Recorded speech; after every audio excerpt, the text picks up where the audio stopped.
guys, welcome to Heart and Home, where we embrace the kitchen to try and find healthier, more creative ways to eat. Today we're gonna try to make some homemade cornbread. I love cornbread, but this is gonna be our first time making it from scratch. It's a recipe we got from one of our favorite food creators, AB, from Smokin and Grillin with AB. Make sure you guys go check out his channel, check out his recipes. He has some really good stuff. All right, so I'm really excited about this. It reminds me of that cornbread from The Secret Life of Bees. Let's get into it.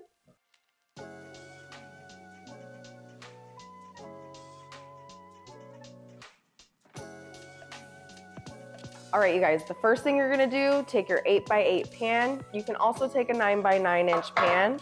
You're just going to grease it with some butter. You can grease it with some extra virgin olive oil, avocado oil, whatever oil you want, really. But today, for some cornbread, we're gonna use some good old-fashioned butter, and I'm gonna get all up in there. I wanna get in the corners. I want it to get a little messy. Like, there is no chance. Ooh. There's no chance that this is sticking. All right. Got your pan. Looks nice and dirty, nice and greasy. That's how you want it. Okay, in a medium bowl, combine melted butter, sugar, and honey. Boom, I could do that. So, in that order. Okay, that's what we're gonna do. So we got our melted butter. We got 1 whole stick of melted butter. I'm using salted butter today, and this recipe does call for additional salt and unsalted butter. So since we're using salted butter today, I am not going to use any additional salt. Okay, we're gonna do 2/3 cup, let me get it right, girl, get it right, get it tight, girl. 2/3 cup of sugar, just granulated sugar.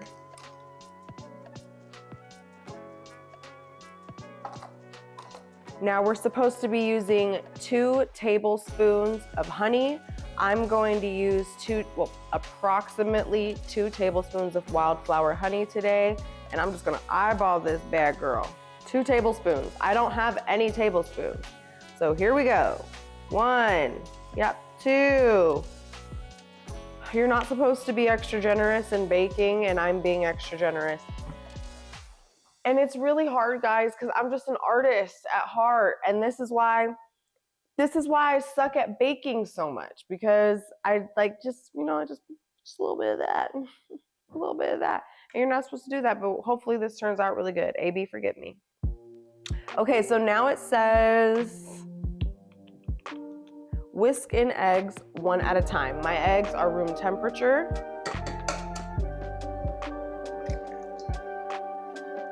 Boy.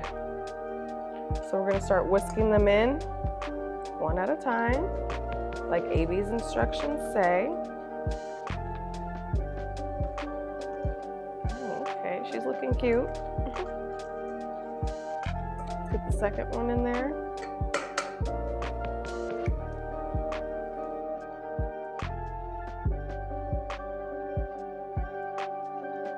All right, followed by 1 1/4 cups of pure buttermilk. I get my buttermilk at Whole Foods.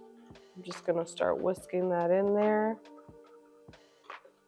Sometimes I wonder if being a lefty makes this more difficult or easier.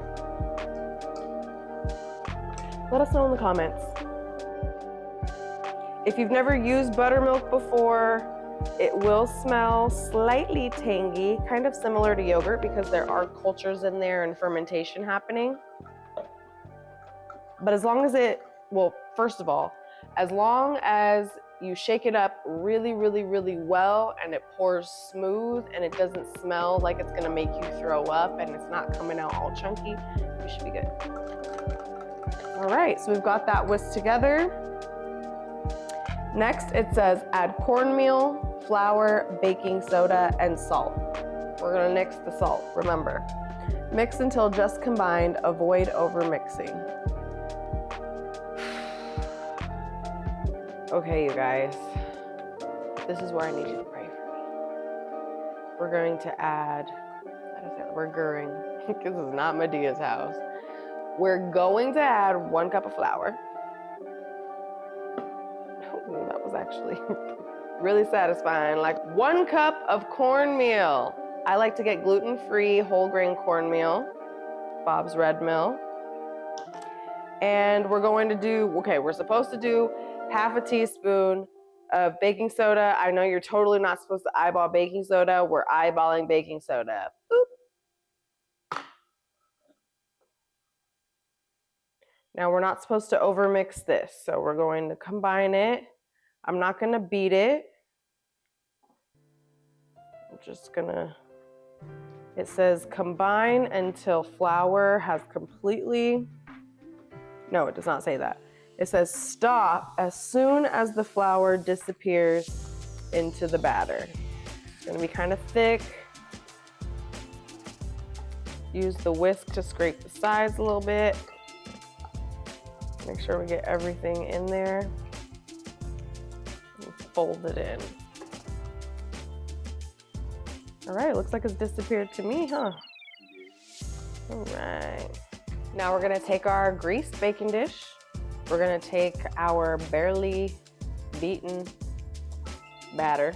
Woohoo! Okay, I had a little brain fart in between each one of those words, but we got there. We're gonna take our barely beaten batter and we're going to pour it into our greased baking dish.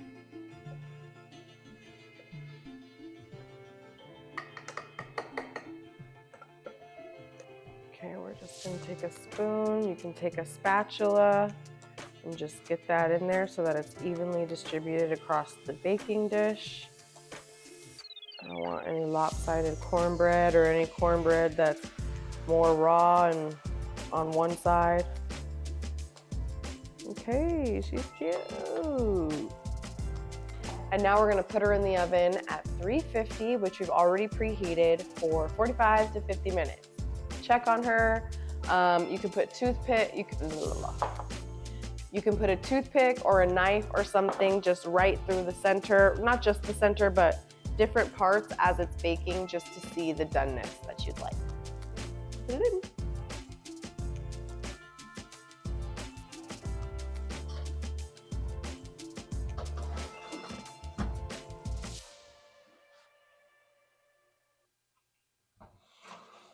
Yes, we're at the halfway point, folks. We got about 20 minutes left on her. You can see the edges are already starting to get that golden brown. It's looking nice and pale yellow, but you know, getting the bubbles and the solidifying a little bit up here. I don't know if we'll need it in the full 50. We're gonna check on it around 39, 40 minutes. Okay, I forgot to mic up here, y'all, my bad. So you'll see I poked a ton of holes in the cornbread like I was getting ready to drench a tres leches cake. And I mean, it pretty much is the exact same concept, but less aggressive. I wanted to essentially baste this cornbread like it was a damn Thanksgiving turkey. Get all that butter in there. If you're making a delicious honey butter sauce like AB, go ahead and brush it all over that cornbread. Do not be shy. Be extra, extra generous. I didn't film it though. Oopsie. But you get the idea. Next, you can see here, I can't cut a straight line to save my life, but your girl is doing her best, so don't mind my lines, mind your business. And there she is, glowing like baby just got back from vacation.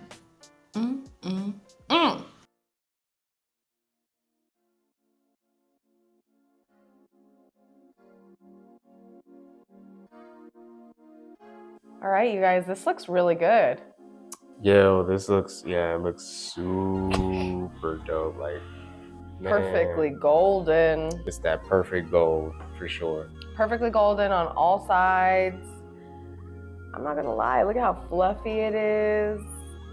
Ooh, it's like dense but fluffy at the same time. I know that doesn't sound like amazing, but I swear it doesn't taste like pound cake. It definitely doesn't look like it tastes dry, so we're super excited to try it. All right, let's get into this because I want to try this. I know. So we drizzled some honey on there.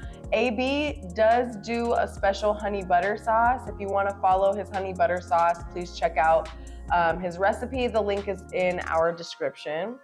I'm excited. Cheers.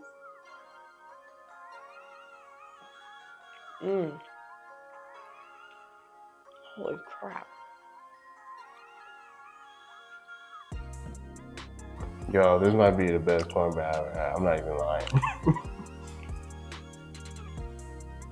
You heard it here, folks. So we just drizzled regular plain light amber wildflower honey on it.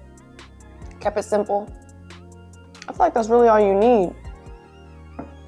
But that honey butter sauce that AB made looks so good. It looks so good, and we're gonna try that next time. I think next time we're gonna put some cream corn in it. Yeah, for sure. All right, guys, make sure to like, subscribe, and comment down below what is your favorite type of cornbread, and also go hit up AB's channel. And don't forget, a brick a day pays the way. Bye.